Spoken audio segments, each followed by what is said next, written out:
Welcome to Let's Talk with Dammy and Laura. This week we're talking about my life in the UK. Yes, your life in the UK. So a Nigerian man who has travelled to the UK to be with your wife and family.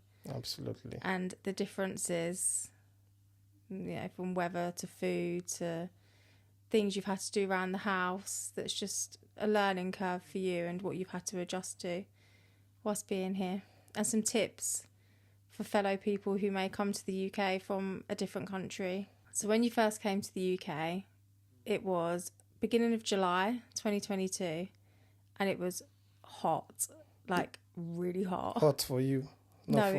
For you, not for me.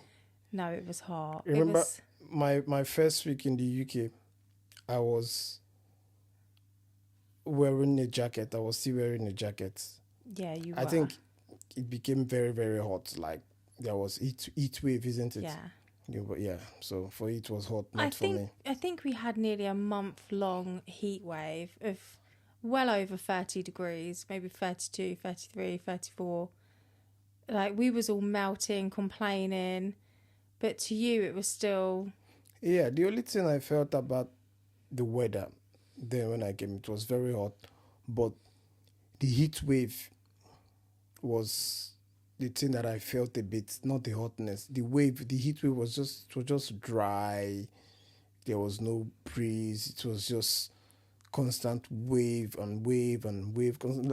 Heat wave.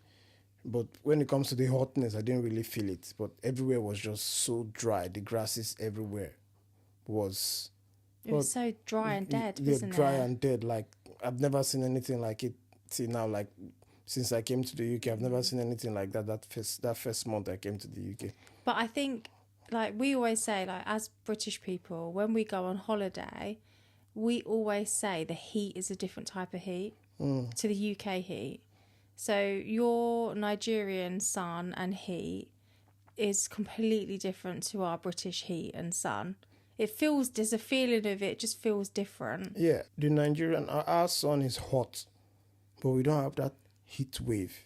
Your sun is not very hot, but what you've got is that heat wave. I don't know, just that wave that just makes you all drowsy. Feels like you can't breathe. Yeah, just out everywhere is just stuffy and just dry. Yeah. Ours, we don't have that. It is hot, but it's not stuffy. Yeah.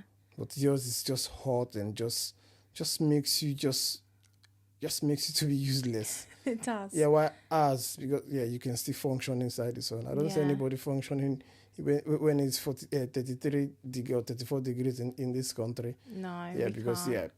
they're announcing everywhere. Radio station, you need to be drinking water all the time. As we go into 40 degrees in sun and we don't even drink water all day.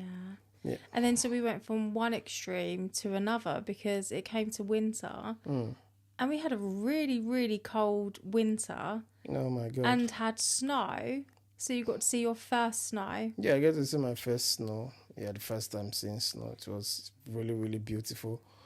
Very, very... I was so excited. Like, I was so happy seeing snow for the first time. But talking about that winter was very, very cold. I think it got to like minus 18 degrees. I don't know if it got to that. Yeah, no, maybe like the real feel was like minus 18. Yeah, but it was icy. I remember going to London, and it was icy in all the streets, and I just stand where I was standing. I just see people just sliding and walking and falling and standing up, and I was just laughing and just cracking up. So all funny. Day. Yeah. I actually think the first summer and winter you experienced here has probably been the hottest and the coldest. And you've experienced 3 summers and 3 winters. Yeah. I think it has been very, very cold. That first summer and winter. Very extreme. Yeah. Another thing I noticed, the sun in this country. You literally have no sun. As a Nigerian, I've lived in Nigeria, lived in Ivory Coast. It's a sunny country. Ivory Coast is even hotter than Nigeria. I need the sun to survive. Yeah. I can't survive without the sun. So what happened is that because there is no sun in my first winter, I started feeling tired. My joints. I started feeling some new pains and I started feeling my Your wrists, my your wrist. joints, Yeah, yeah. I was wearing wristband for a long time. The reason I was having so much pain in my knees and in my wrists is because I wasn't getting enough sun, and which means I wasn't getting enough vitamin D. Yeah, so it was a big problem, but I didn't realize quickly. It took me a while to realize Yeah. that was because I was massaging my knees all the time, massaging my wrists all the time, always on wristband, but it didn't work. But immediately I discovered that I was vitamin D Deficient, deficient. yeah. Yeah, I saw that. I started taking some vitamin D supplement, and it did help. Come summer, I didn't feel any pains. I think come the summer, the whole winter, I didn't realize anything. I just went through that. Come summer, I just got better all of a sudden. Yeah. I wasn't feeling as tired. Yeah, I wasn't feeling any pains on my knee. I wasn't feeling any pains on my wrist. I think when we came to the next summer, and The I next started winter. the next winter, and I started feeling it again. That's when I started Putting two and two together. yeah that something was wrong with my body, and it has to do with me not having enough sun. Yeah, I mean, I think in winter, when I think about January and February, I don't even think we've had a week's worth of days where there's been sun. Has there? Yeah. You know, the other day there was actual sunshine. I felt like this is the first time I've seen the sun this whole year. So I got the kids and went, for walks, go and pick Luna up from school. It just felt so nice to feel that sun on us. But for us here, we are probably all deficient in vitamin D. But for you, who's come from a really hot country and your skin is darker, you need much more vitamin D than what we do. So one of the things that you would say to those coming here would be to Yeah. have vitamin D. I have lots of vitamin D. So if we talk about food, I think food is our favourite thing to talk about. Yeah. So we're not going to talk about it too much because we did mention about it in culture differences. But there is significant difference for you with food, and it's something that you really miss from Nigeria and Ivory Coast, isn't it? When it comes to food, I've given up when it comes to food. I'm not a foodie, but I just want to eat quality food whenever I Yeah. want to eat. I don't think about what food I'm going to eat, but when I want to eat, I just want to make sure I'm eating quality food. My life in the UK, I've lost that. Eating quality food. Yeah. It is, sometimes I just feel sad. Sometimes I just don't want to eat. Sometimes I'm telling you, I starve myself just because I know if I eat the food in the UK, it's not quality food. I starve myself some days. I just eat one. Some days I don't even Because want you to just eat. don't want the food because Yeah, it's not fulfilling, it's not it- satisfying, yeah, it's not enjoyable. It's just, Where am I going to start from? The meat. No matter how I season the meat, I've done everything to the meat, it is tasteless. It is so tasteless. It's not like the original meat I used to eat in Africa. It is so different. Let's talk about the ingredients. The ingredients that we're buying from the African shop, it is shit, not original. It is, yeah. I love crayfish. I'm a riverine person. I grew up eating original crayfish. yeah. But the crayfish that they are sending to us here to buy, it is mixed with what I don't know. You understand what I mean? So that is not original. Fish. At least right now I'm managing to eat like fresh fish Yeah, from the you sea. can. So I'm not going to complain about that. But yeah, still. The one that really, really gets me, and I'm not even from Nigeria, is the yam. Oh my God. Okay, since I came to this country, maybe say going to 3 years now. The amount I've spent on wasted yam is going to £500. Yeah, probably is. I'm telling you, when you buy a yam in this country, you have only 1% chance or 0.5% chance that the yam is going to be a good yam. Yeah. The thing is that some of the shop will tell you, oh, cut the yam so that if it is bad, they will change it. But sometimes we don't have time. Sometimes we don't. It has to do with trust, isn't it? You're selling the yam. Sometimes it's probably not their fault. Whoever supplied them the yam I supply them bad yam. Yeah, of course. That is the thing. I've noticed that most of the yam we eat in this country doesn't come from Nigeria. It's from Ghana, isn't it? Ghana, maybe some other places. Nigerian yam doesn't rot easily. Nigerian yam, instead of Nigerian yam to rot, sometimes it will start growing. Oh, okay. Yes, if you keep it in, just leave it there, it will start growing. Yeah. I'm telling you, sort of Nigerian yam, if you preserve it properly, it will stay. For some reason, I don't know where the best yam comes from. It's from the north in Nigeria.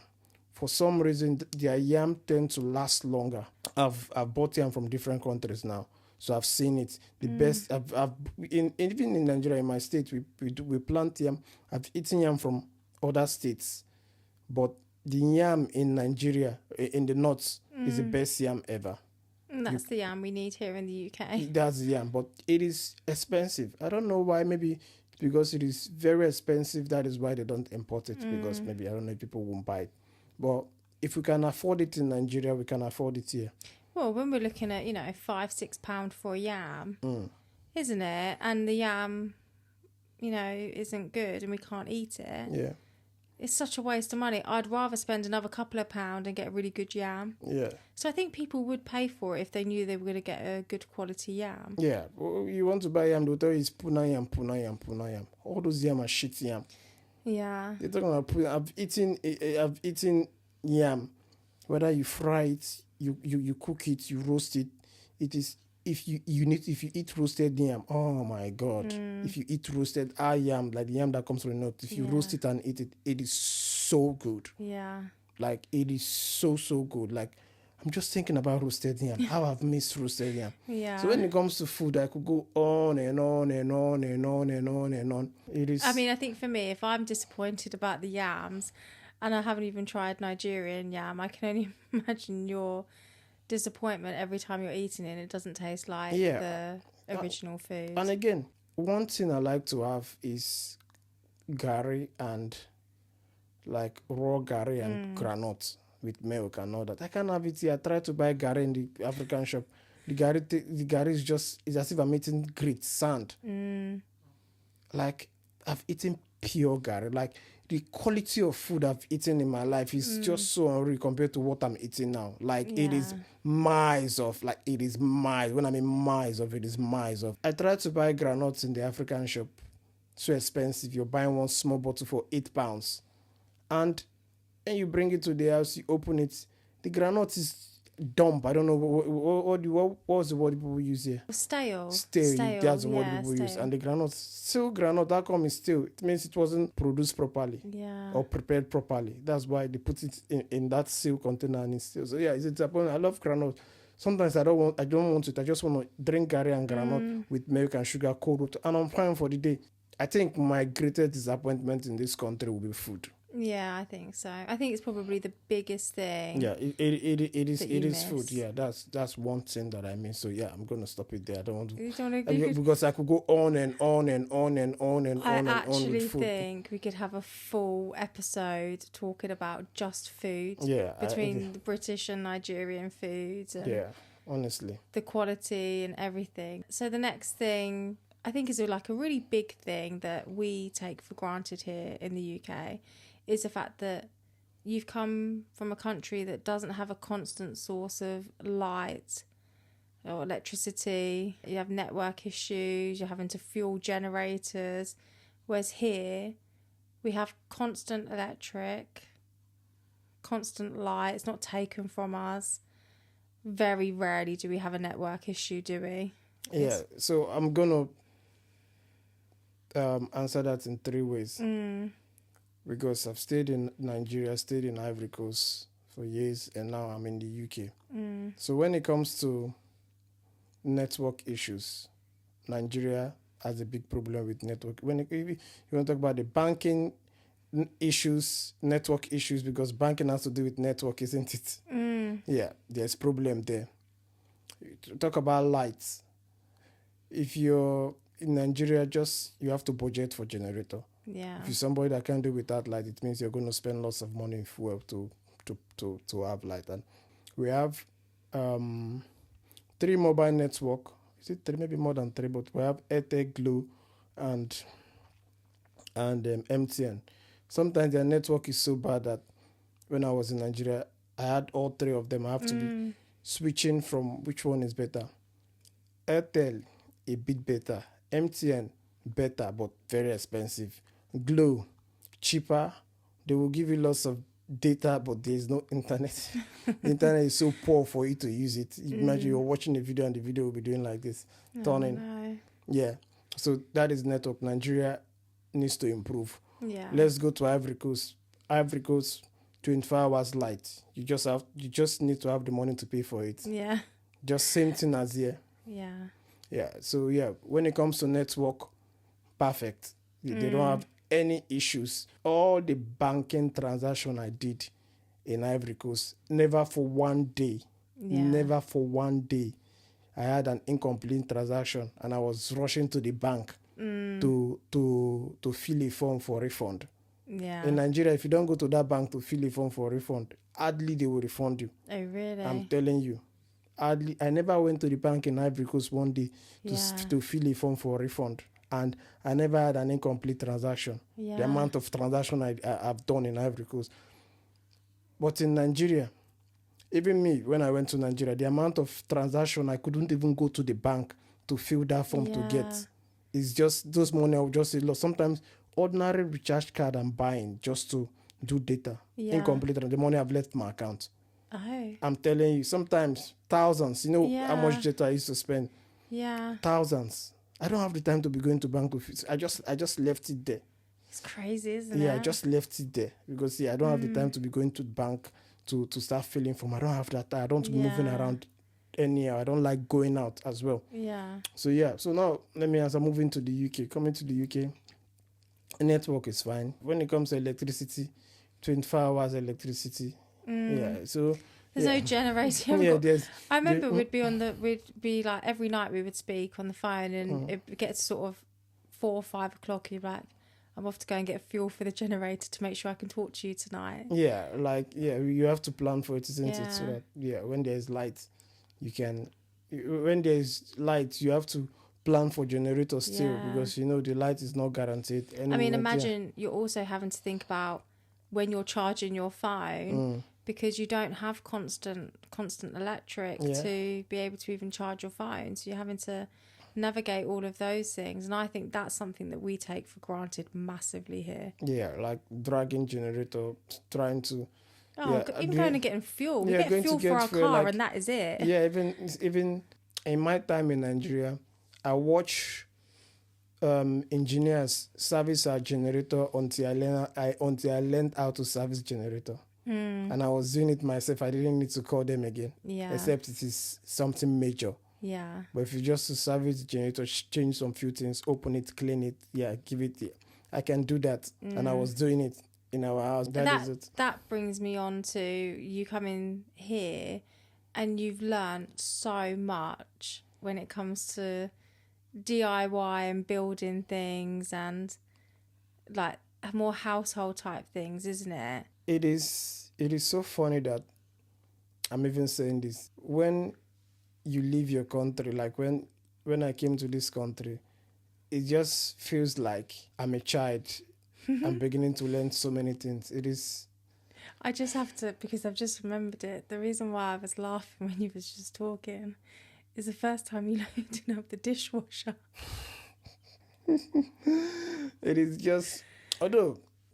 I'm going to say based on where I'm coming from. I came to this country and all my clothes are being washed by the washing machine. Where I'm coming from, I wash my clothes with my hands. Yeah. And I don't even like washing my clothes in the washing machine anyway because it destroyed them. The washing machine and the dishwasher and the tumble dryer I don't like it. I only wash my clothes that I don't like in there. But my best clothes that I like to wear all the time, I hand wash them and I still do. So many things I needed to learn. We have a garden. I need to be lawnmower. I've never done lawnmower. I did manual. I just get. In fact, when we moved and we had a big garden that we need to take care of, I started looking at a particular machete that we use to cut grass. I started finding I couldn't find it on Amazon. And I was asking you, like, you said, no, you people don't do manual, like, you don't weed the grass, but like, we whip the grass because the knife is sharp and the grass just, you don't do that, like, you people use lawnmower. Like, I don't want to be wasting time using lawnmower just to be cruising around, lazing about with lawnmower and just no, No, so that's it. I started learning. That is another learning, learning how to use lawnmower, although it's not difficult anyway, but yeah, that is one thing. Then coming inside the house, I've learned so much. I've done a bit of plastering. This is our living room. You've literally done our whole living room, haven't you?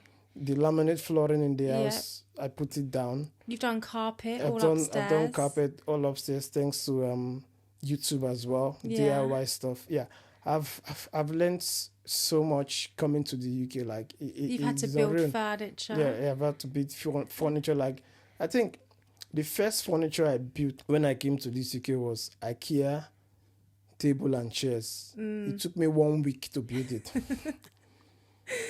It took me 1 week. It took me 1 week because, like, what am I looking at here? Like, they're telling me to put this screw there, put this here, put this here. I can fix stuff. Like, it's all alien to you. It's all new to like, you. it was so new to me. Like, I was looking at it and for some reason, Oliver didn't help. Somebody tried to tore some part and mix up the handles. So yeah, that didn't help as well. I think they mixed the legs together. Yeah.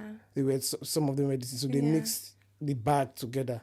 Yeah. That didn't help as well. So that took me a week. Whereas in Nigeria, if you are buying like a unit or something, it's all built, isn't it? You don't have to build it yourself, do you? Yeah, it's all built. You just pay for it and they just bring it for you, or you go and pick it up yourself. Whereas majority of our stuff is all flat packed and you have to build it yourself with the instructions, isn't it? Yeah. So, and another thing you've been learning to do is to drive. Learning how to drive. One thing with me, I've never had any interest in driving. I always thought in my head, no matter how much money I've got, is either if I buy a car, I'll get the driver to be driving me around. I never wanted to learn how to drive. Even when I've had opportunity to learn how to drive, I never wanted to learn how to drive because it doesn't interest me. Cars doesn't interest me. You have a little bit of a fear of driving, don't you? As a little bit of a phobia. Yeah, but that is just a little bit. I don't. Cars doesn't interest me. I see a nice car, I appreciate it, but I wouldn't even know the name of the car. It's not that I came to the UK, I'm looking at cars because I'm going to drive. So I'm looking, oh, that's a nice car, that's nice. I'm hearing the prices of car, 400k, like expensive cars, even collectible cars and all that. But yeah, learning how to drive it's been really difficult because when you're 35 years of age and you're learning how to drive, in another country that your driving is so structured. And so there's a very high standard. Very high standard, and there are lots of rules. It is very, very difficult. Like it's very, very difficult. So, but I've spent lots of money learning how to drive. Like my first instructor, she was just shit. I'm not gonna start calling him, but awfully shocking. Like what she was just doing, she was just making me out of money. She would just take me and just drive around. She couldn't even teach me how to just manage my foot on my brake pedals. Yeah. And that is for a reputable company. Yeah. Karma will get to her, but your instructor now is fantastic. Yeah, like I've got the best instructor right now. Yeah. I think it was a blessing in disguise in a way, what happened with driving. Yeah, like I can tell from the way I was driving with her and the way I'm driving now, it is like I could say I'm like what's it called, transporter. I'm driving like a transporter now. I still have a few bits to learn before my test. I just hope I pass my test. But put it out to universe, positive. Yeah, I will pass my test. Yeah, so yeah. But so if we're looking at Nigeria and learning to drive, and you have a driving test, right? No, I don't think we have a driving test. I think the driving test is the company that is setting the exam for you. Okay. Yeah, so where you're learning, that's where they're setting the exam for you. So okay. yeah, it's not like you're failing or you're passing, but they'll make sure that you're qualified before. Okay, you've passed. Like you're qualified. You have done everything they asked you to do. Okay, you can drive now. This is your certificate. It's not like there's a driving test where if you fail, you have to pay money again and okay. yeah. So you literally don't do your test until you are ready and not a test. There's not a test. test. But, Yeah, you're sorry, just learning. and You're then just they say, "Do you know what? You're qualified." Oh yeah, you're just when you're learning, and as you're driving, you keep driving, and when you've passed everything, they've take it off for you. Okay. You're not okay. You've qualified. You've done. They just Crazy, give isn't you it? Yeah, that's so. And I bet it is it's so easy. Yeah, I bet it's far cheaper. yeah, far cheaper. is Like the amount of money. Let me put the amount of money I've spent right now on my driving test. I could use it to train 100 people Wow. more in Nigeria. Wow. Like pay for 100 people more in Nigeria for their driving test. Wow. The amount of money, I'm not done yet, but the amount of money I've spent, I could use it to train 100 people and more in Nigeria. It is mad. Like, I don't understand why driving should be expensive in this country. You're doing £75 lessons. Yeah. It's not even 2 hours. Yeah. That's how expensive. That is lessons. expensive. It's £50 an hour right now. Yeah, £50 an hour lesson. That's what I'm doing right expensive. now. That is very expensive. Yeah, but I don't understand why it is expensive. In Nigeria, what they do is that you don't need to drive all the time. I understand the theory part is very, very, very important. Some days you just go to class and they just teach you all the theories and you go and practice the theories. Then some days it's practical. The days it's practical, you go on the road, you drive for some hours, and that is it. Do you feel like over there you need to drive? Like I feel like here there's that feeling of you need to drive for work, you need to drive to get to anywhere that you may need to get to, and it just feels like here you need to drive. But over there, is there that same feeling? I think it depends on what you're doing. For people that can afford car and they feel like they need to get a car to take them to and fro, they go and get a car. There's nothing wrong with that. But for me, if I'm doing a business, I can take a taxi.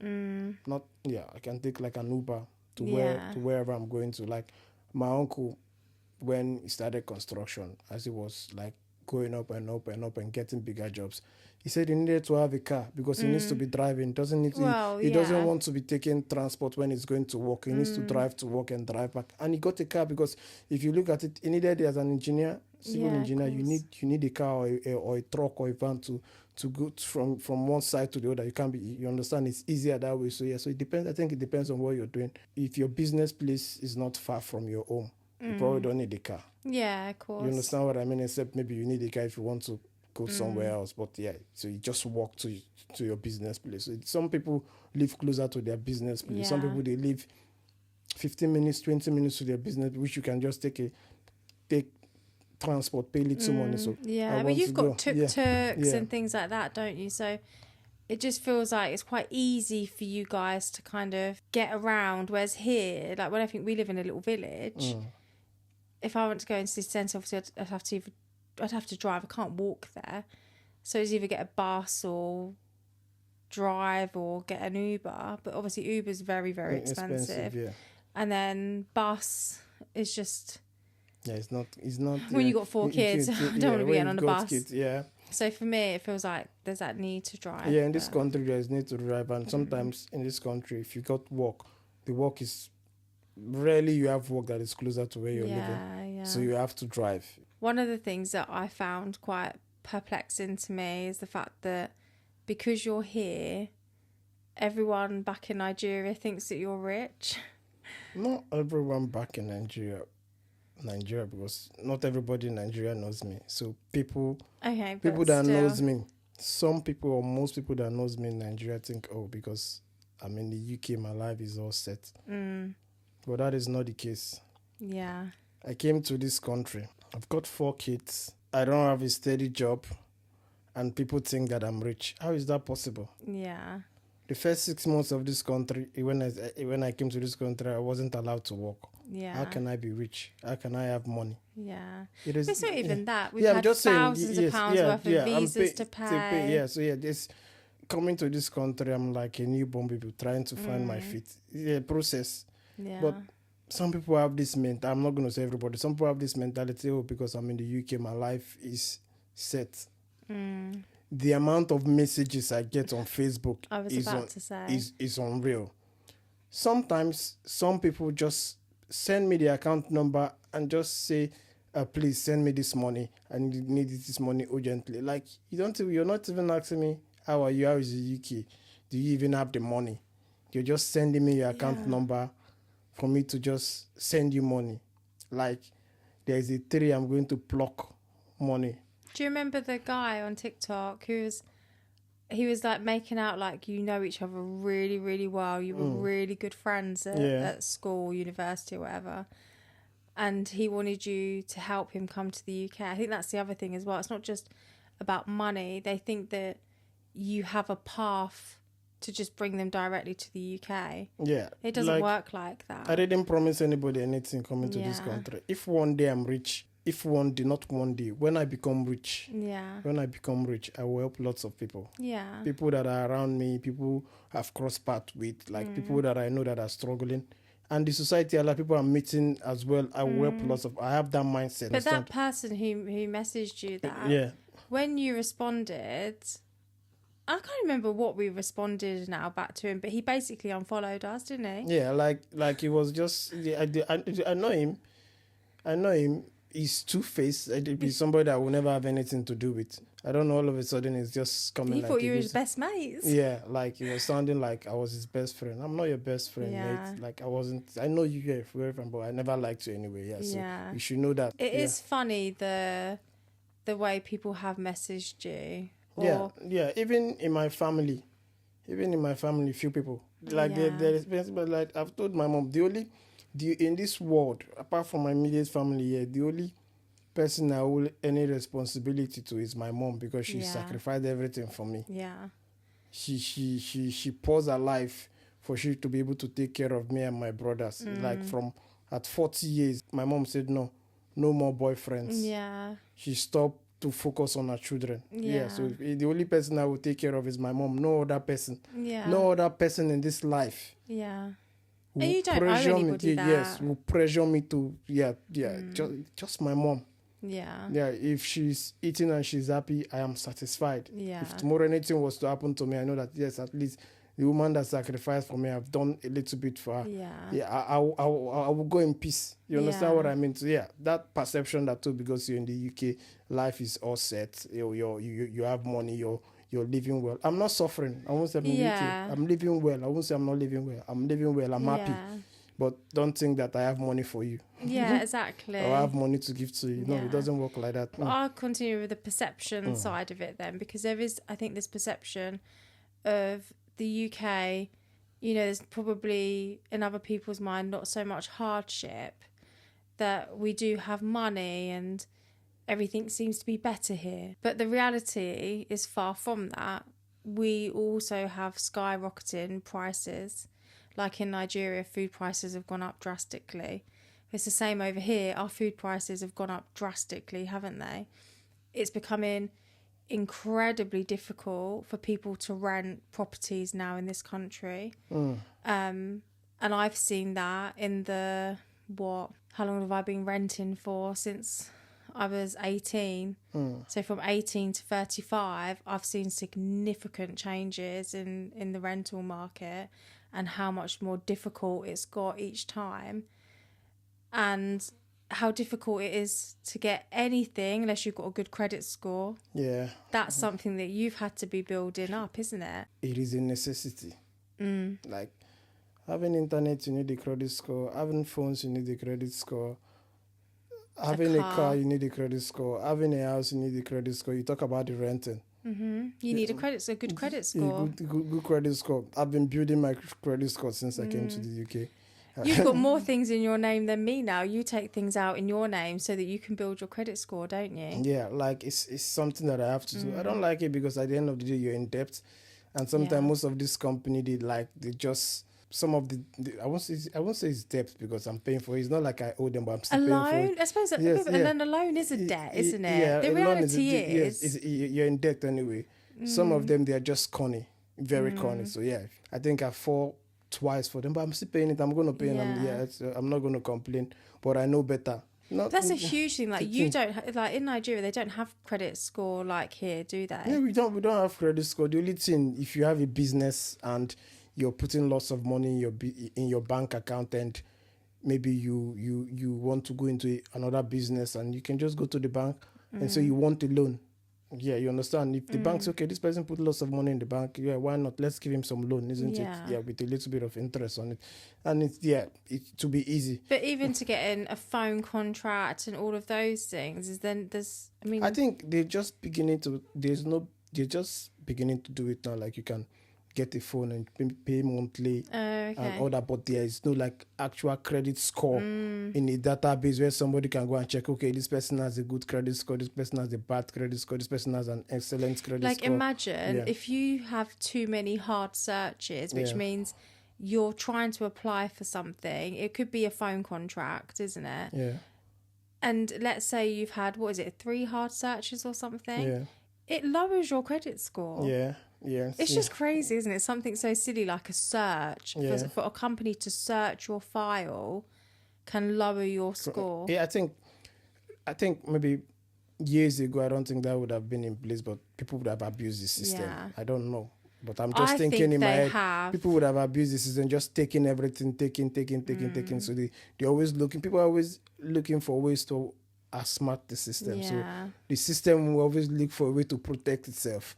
Yeah, so that is just like a protection mechanism, not to make people to abuse. That's just what I'm thinking. I've never gone and read anywhere if it has been done before, but I think that is the case. I think you're probably right, because when I compare, again, from like renting properties and everything and how much more difficult it's become, I feel like even the credit score criteria is even drastically changed. When I think about the cars that I've had, the rental properties I've had, and how it's changed, I do think it has got much more tougher. Yeah, I think so too.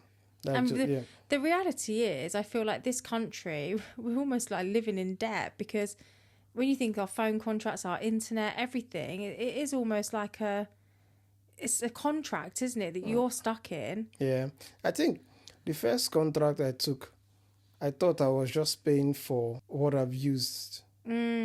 You understand? Yeah. I thought I was just paying for, funny enough, I thought I was just paying for what I've used.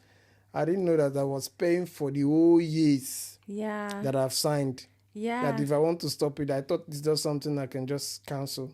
And that is it. No. But that contract, that once you get that contract, if it is 2-3 years, you're stuck in it. You're stuck in it. And if you say you don't want it again, you have to pay it. Yeah. So if you're buying like an iPhone, latest iPhone, that iPhone plus your airtime bill, you're talking nearly $2,000. Yeah. You're stuck in that contract for what, 2-3 years? Yeah. So my credit score is almost at the peak. Yeah. So there's no point for me getting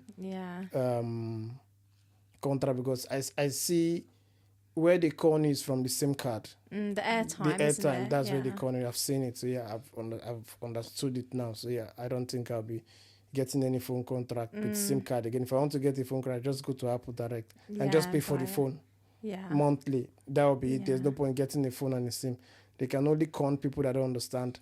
Well, they're still conning me now, but because I've learned. But I've learned my lesson the hard way. I think when you're coming from somewhere where it's just so different to a new environment that you're in, you have got a lot of learning to do. I don't feel disappointed. I just see it as a learning process. Yeah, it's a learning process. Another really sort of big learning curve for you, probably the biggest adjustment, is obviously you as a dad to Luna for the 4 months in the lead up to coming to the UK, but obviously being over the phone compared to being here physically, and also having an additional 2 children in the household was like a massive adjustment for you. Yeah, I want to say kids are hard work. No matter how you want to sugarcoat it, they're lovely. Kids can age you. Yeah, I mean, I'm old now. Kids are hard, but as a parent, that's just what you sign up for. If you're not ready for that, then don't have kids then. Yeah, if you can live your life without having kids, fine. Yeah, but it is, at the end of the day, it is hard, but it is sweet. It is the best feeling ever. Yeah. When your kids wake up and you're in bed and they're already calling your name and they're playing, and when you see them, they're happy. And sometimes the things they come up with so funny. Like just imagine the both of us if we have no kid. kids. Yeah. How will our life be? We cheers us up sometimes. The Yeah. kids. Yeah, exactly. Like today when Oliver was, no, it was yesterday first when I saw, when he was doing the Michael Jackson dance. His face just made me, the passion in his face when he was doing the Michael Jackson dance just made my day. Like, so funny. like he was doing the moves and his face, like he was so passionate about it. Like in his head, I believe he was thinking he was there with Michael Jackson doing that dance. Like he was so serious and so passionate about it. Like it's kids, isn't it? And when they're always like they're wanting you to get involved and dance and even Oliver today, he was like, "You're the best daddy in the world." Like when you have kids that are happy, you will be so happy. Yeah, that's the thing. Like it was a huge adjustment though, because you went from literally living on your own. Yeah. Isn't it? Yeah, to having 3 kids, now 4. Yeah, like it's still hard work, but at the end of the day, they will grow up. Yeah, they will grow up, and when they grow up, I will have peace. We're gonna have peace. So it's a process, isn't it? Yeah, we're definitely in our parenting era. Yeah, and having to sacrifice and put things, like all the things we want to do, like traveling and even work-related stuff. Yeah, we have to almost not park it, but just go really slowly, trying to achieve our own personal goals because our kids come first. Don't they? Kids come first every single day. There's nothing I wouldn't do for them. We've got the best set of kids in the world. Even if they do my head in. They give me joy every single day. The parent is harder than mathematics, isn't it? Because the amount of things your brain needs to come up with to solve when it comes to them. Sometimes when the both of them are fighting for no reason, like you have to calculate, like, how do you solve this issue? Yeah, it's true. Yeah. But you are a problem solver. It is lovely, isn't it? You have a lot of patience and you are a problem solver, so you're a good parent. Yeah, the thing is that my brain is built to solve problems. Yeah, when I'm in the moment. Yeah. And then so finally, what tips can we give to other Nigerians or people from other countries who are coming to the UK? I just have few, not really a lot, but the first one is, if you're a skinny person, if you're coming from a country that is very hot, make sure you start working out. If you're planning on traveling out, especially coming to the UK, US, because the US is, some places are cold as well. Like Canada is cold as well. So just start working out and start bulking up. Because if you come to this country, because you're already working out and you're a bit built, it will help you to fight against the cold, because it is very, very cold. And as well, try as much as possible to get vitamin D. Spoke about vitamin D earlier. If you're dark skin, it will help you. It will help you just keep your energy level a bit high. Then what else again? Try to cover yourself. It's normal when Nigerians see the way I see Nigerians covering themselves with big coats when Honestly. I go out. I don't even cover myself like that. I just put on one jacket. You see me? I think there was one winter I was just in that light jacket, that my grey jacket, all winter. That was what I was wearing going out. I didn't even put on one thick coat. But this winter is a bit cold. Sometimes I put on shirt and all that. Try as much as possible to acclimatize to the weather, because if you don't acclimatize to the weather, you cannot function. It is very, very important. Maybe I might give one tips to acclimatize to the weather. The way I did get over the weather, I think when we were in Ildike, I had to. It was in the winter, and I soaked myself in the bath, in the cold bath. Yeah. I did it. I think I did that 2 or 3 times just to feel that coldness. And our body is built to take anything. It's just in your mind. Just prepare your mind that this is what you want to do, and you'll be fine. That is it. Soak yourself in cold water when it's winter, just for you to feel a bit cold, and sometimes just wear something light and come out. Just if you want to try get and used embrace to it. it, isn't it? Yeah. Don't fight it. Don't be putting on jacket all the time. And then one of them is, make sure you're always putting on socks. Don't allow anybody to deceive you that people that wear socks they look like young boys. Don't allow anybody. In the UK, if it was in Nigeria, I won't wear socks. Even in Nigeria, I will still wear socks because it's dusty. I don't want from wearing shoes. I will still wear socks. If I'm wearing palm, I will still wear socks because I don't like dust on my feet. My feet are one of the cleanest feet you're ever gonna meet. So clean. because even in the house I'm wearing socks. Yeah. Yeah. So yeah, make sure you're always wearing socks, because when your feet is getting cold all the time, it's a dangerous game you're playing. Yeah. Because once your feet is always getting cold, you're going to get sick. Yeah. Because as your feet is getting cold, it's coming up. It's coming up. The last thing you need is for cold to get into your brain, and that is that is going to be so dangerous. Which other one again? Food. If you come into the food, the UK, bring some food items. Thanks for reminding me for that one. If you're coming to the UK, food. Make sure you bring lots of food from Nigeria. Quality food. Yeah. Bring it so that the first 6 months or the first year you're going to be here, you're going to enjoy some of your food that you brought here. Yeah. You're going to enjoy before you start buying their shitty ingredients. So make sure you bring food. One of the things we didn't touch, I'm just going to finish it off, is coming to this country, clothes. Oh my goodness, yeah. Yeah, I just remembered it now. If you're coming from Nigeria, go and buy some quality clothes. Quality jeans, because if you come here, you will spend lots of money and you won't even get quality ones. Nice tops. Yeah, nice tops here in Nigeria. We have nice tops that are made in Nigeria. Go and buy them, buy lots of them, different size, depending on your size, and bring them to this country, because 2 ways, either you add or you reduce. Buy lots of them and bring them to this country, because if you come to this country, you're going to buy shitty clothes for expensive money. And then I've got a tip as well for those who are coming to the UK and have that pressure from family, friends, your billion of course mates who are pressurising, sending account details and wanting money, etc. Don't feel so pressured, because it is hard when you first move to a country, especially the UK, and settling in. It's okay to go, I don't have it right now. Like, I have to prioritise myself, isn't it? And just focus on your parents, your mum and dad, who have probably sacrificed so much. I do think that is something that a lot of Nigerians who come here do struggle with, that balancing that and not wanting to offend people or upset people. But it is okay when you come here to actually go, no, do you know what, I need to put myself first, isn't it? Yeah, absolutely. You need to put yourself first. Yeah, nobody should pressure you to send money you don't have. Yeah, because it's hard here. There's lots of bills for you to pay. Everything is expensive. There's nothing that is cheap in this country. Everything is expensive. Yeah, again, one of them I didn't say, make sure you learn how to drive before you come to this country.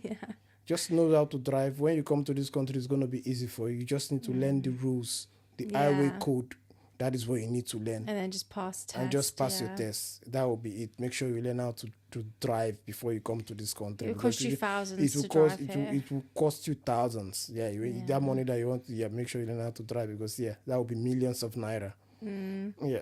Yeah, it's true. And then, I think that's all of the... Is that all of the tips? There'll probably be more that we'll think of when we finish. Yeah, but maybe more, but that's it. But life in the UK. Life in the UK, Continues for now. Continues for now.